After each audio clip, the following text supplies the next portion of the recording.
উনের কি বলবো ভাই, মনের দুঃখে বাড়িতে যাই মরাই ভালো, তাও এর এই সরকারি ডাক্তারের ঘর কুষ্টিয়া বাদে আর আসবো না ভাই।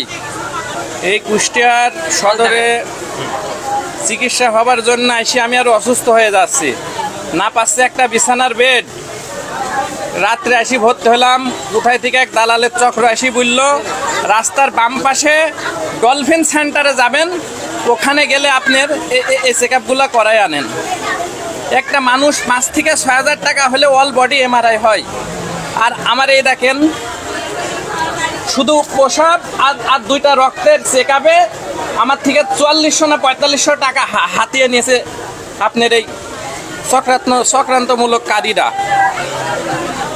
জীবন এরা শেষ করে ফেললো। আমি হার্টের রুগী, আইছিলাম জরুরি বিভাগে।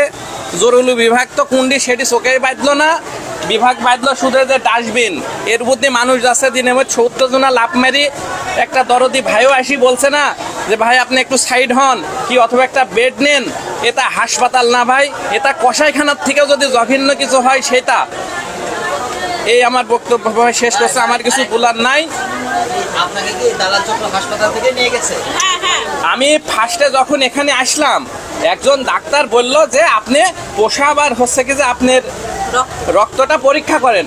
আর একজন ভাই আসি বললো যে ডলফিন ডায়াগনস্টিক সেন্টারে যান। উনি আমাকে কেন কোনো সেন্টারের নাম বলবে?